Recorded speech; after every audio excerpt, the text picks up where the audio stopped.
Bonjour à tous, nous sommes le 15 mai 2026, Kafret du mois de Iyar, Yom Yerushalayim.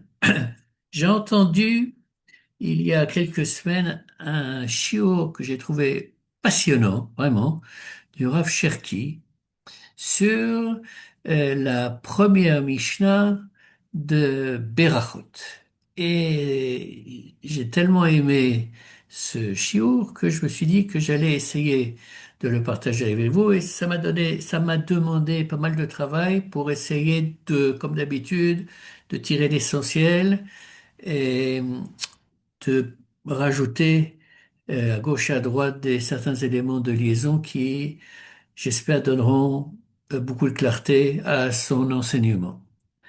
Donc, euh, vous savez bien entendu que nous avons 6 traités de Mishnayot qui ont été organisés, rédigés par Rabbi Yehuda Nassi et son équipe. Je dis son équipe, les Chachamim qui travaillaient avec lui. Et c'est en fait le texte de la loi orale juive qui a été mise par écrit, ce qui est totalement contradictoire, puisque ça aurait dû être une loi orale, mais pour des raisons historiques, comme vous le savez, eh bien, euh, le Rabbi Yehuda Hanassi a décidé de mettre par écrit, dans un style souvent télégraphique, euh, les enseignements de la loi orale. Nous allons voir maintenant le premier traité qui s'appelle Berachot et la première Mishnah du premier traité. Et le Rav Cherki nous fait remarquer que cette Mishnah commence par une question. Et, dit-il, ce n'est pas un hasard. Cela veut dire que toute la Torah ne peut être enseignée qu'à partir de questions. Ça me rappelle une fameuse blague juive que vous connaissez sans doute. Un non-juif demande à un juif, mais pourquoi quand on pose une question à un juif, il répond toujours par une question? Et le juif dit, et pourquoi ne répondrait-il pas par une question? Euh, je me permets, ceci dit, d'insister sur ce point. Ça, c'est pas le Rav Cherki qui dit, c'est moi qui insiste. Mais c'est pour donner du poids à ce qu'il fait remarquer. Euh, il y a des régimes, des idéologies, des religions qui perçoivent les questions ou certains types de questions comme menaçantes. Je me souviens avoir rencontré à Jérusalem une jeune femme chinoise qui s'était convertie au judaïsme et qui m'a raconté que lorsqu'elle était enfant en Chine, en classe, elle posait beaucoup de questions et on l'envoyait balader. Et ça l'a frustrée. Et elle a trouvé dans le judaïsme un monde où la question est reine. Et Rav Cherki dit à ce propos que la Gada de Pessah considère dans le passage des 4 fils que le fait qu'un fils ne sache pas poser des questions est un problème, puisque la Gada nous dit qu'il faut lui apprendre à en poser. Donc, conclut sur ce point particulier, le Rav Cherki, que toute la Torah n'est possible qu'en réponse à un questionnement. Et c'est donc pour cette raison que notre Mishnah, la première de toutes les Mishnayot, commence par une question. Rav Cherki formule ça de la manière suivante. Pour enseigner la loi, il faut d'abord une question à laquelle cette loi vient donner une réponse. Maintenant, quelle est cette première question qui ouvre le traité Berachot? C'est Mematai Korim et Hashema Be'arvit, c'est-à-dire à partir de quand est-ce qu'on lit le schéma le soir? Maintenant, quand on regarde cette question, elle a l'air d'être, franchement, une question de détail, une question de rituel. Et par rapport à la fameuse question que vous connaissez tous, to be or not to be, n'est-ce pas, être ou ne pas être, on a le sentiment de dégringoler au niveau d'importance. C'est ça qui intéresse la Mishnah. La toute première pression qu'on va poser, à quelle heure exactement on peut commencer à lire le schéma le soir. Rav Cherki dit, ça tient pas la route, à moins que le judaïsme soit quelque chose de totalement rituel et de pointilleux, et que donc, effectivement, ce qui est important, c'est de savoir à partir de quelle heure tu peux lire le schéma le soir. Mais Rav Cherki ne se satisfait pas de cette approche, et il dit que ce, c'est pas une question qui a l'air d'être à la dimension de notre Torah. Et donc, par conséquent, il faut la comprendre autrement. Oui.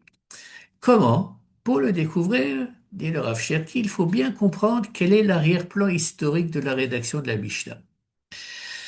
Il dit c'est entre l'année 200 et 220 que la Mishnah a été écrite. À cette époque, le temple est détruit depuis 130 à 150 ans. C'est le temps de la domination politique des Romains.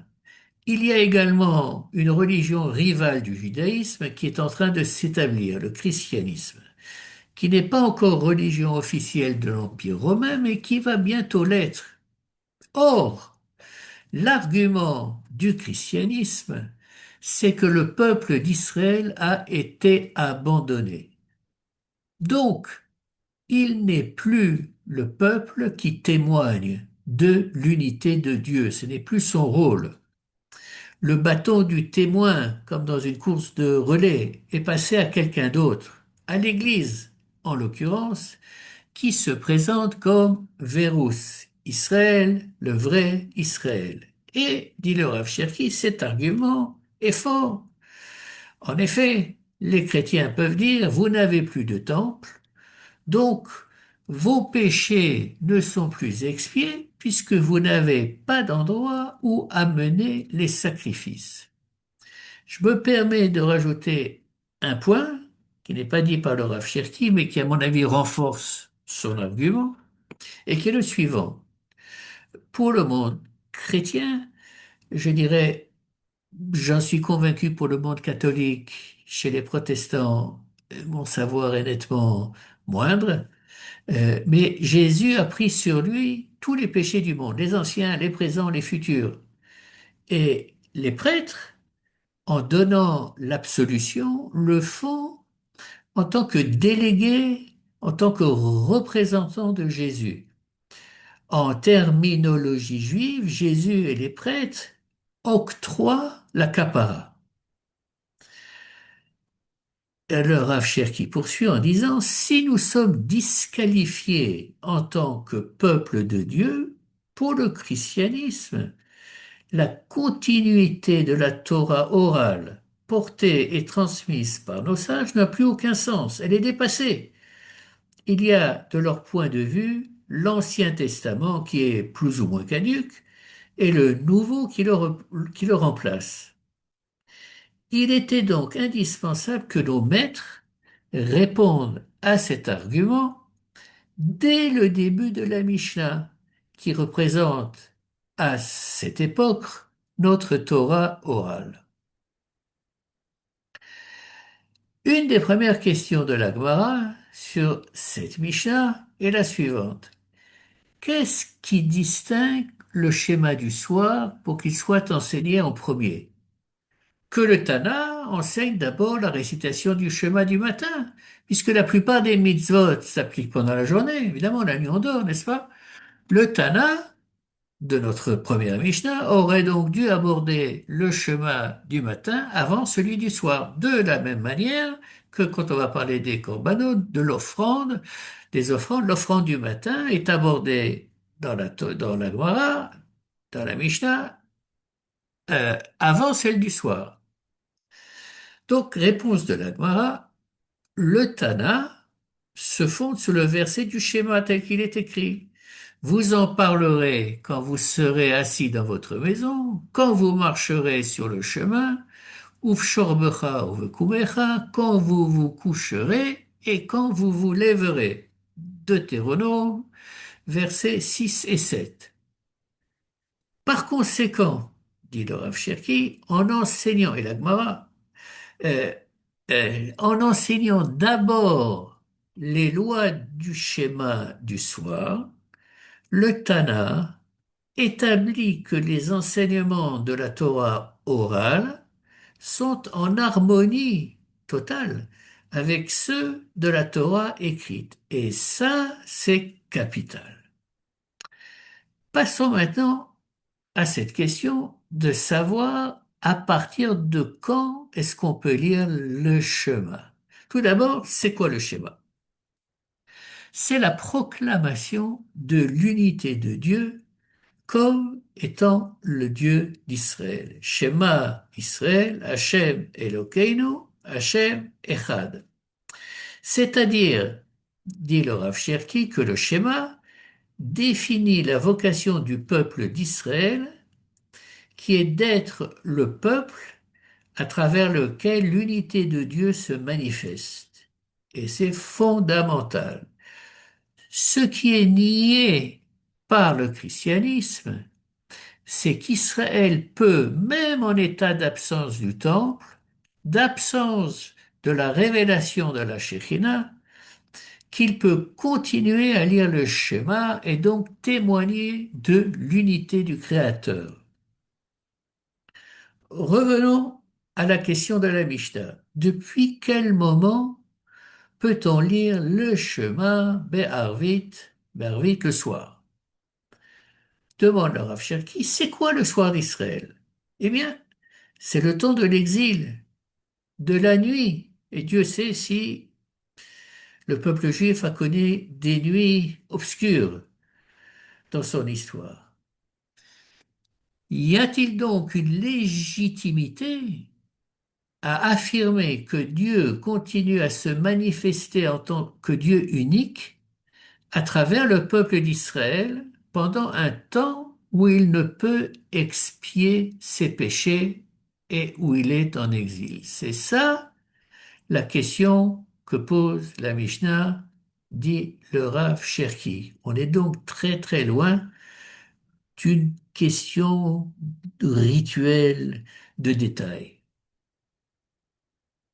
Si oui, si la réponse à cette question est positive, alors tout le principe de notre loi orale est légitimé, dit le Rav Cherki. Il s'agit donc d'une question cruciale. Or, nous savons, dit le Rav Cherki, quelle est la réponse à la question de la Mishnah?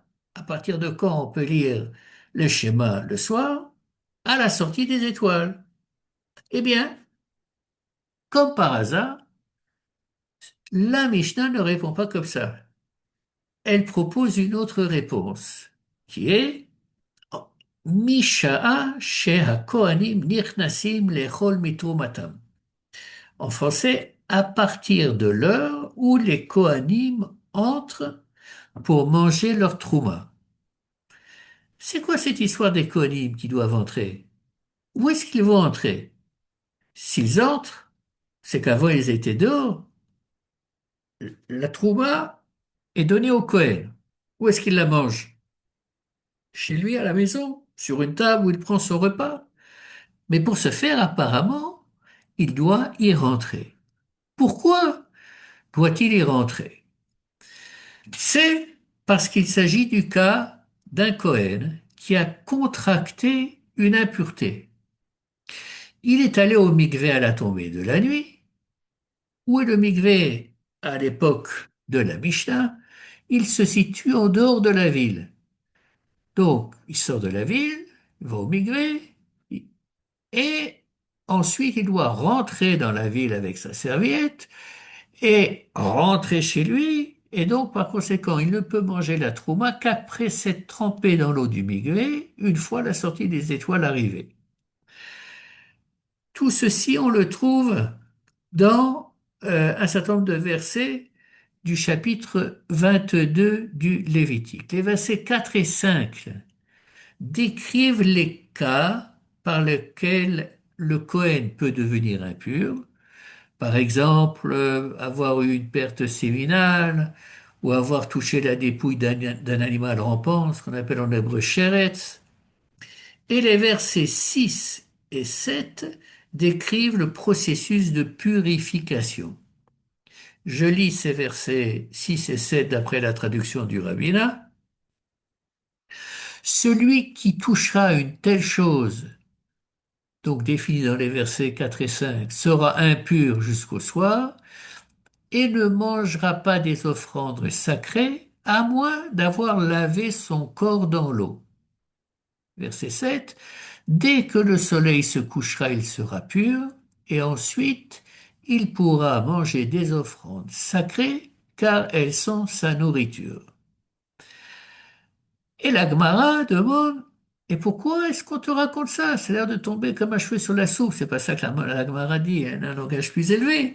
Mais la Gemara dit, n'aurait-il pas été plus simple que la Mishnah répond tout simplement, bah, il peut manger à partir du moment où les étoiles sont sorties. Pourquoi nous compliquer l'existence en nous disant, c'est à partir du moment où les Kohanim rentrent chez eux? Alors, la réponse de la Gemara est la suivante. C'est vrai que le Tana aurait pu nous dire que c'est à partir de la sortie des étoiles qu'on peut lire le schéma. Mais, dans la réponse qu'il fait, il a voulu nous apprendre un enseignement supplémentaire, lequel, dixit la Gemara, de kapara lo me'agva, c'est-à-dire que l'expiation ne fait pas obstacle à ce que le Kohen puisse manger de la trouma. Expliquons ce petit passage.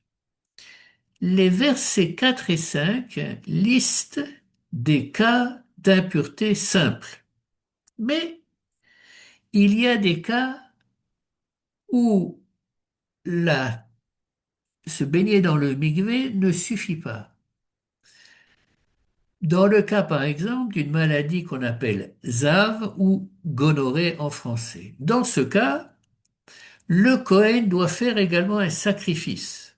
Et quand est-ce qu'on fait le sacrifice? Quand est-ce qu'il peut faire un sacrifice? Le lendemain matin. Car pendant la nuit, on n'a pas le droit de faire des sacrifices.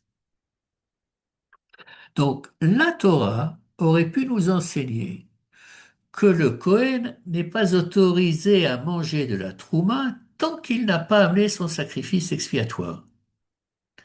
Mais c'est pas ce que la Torah nous dit.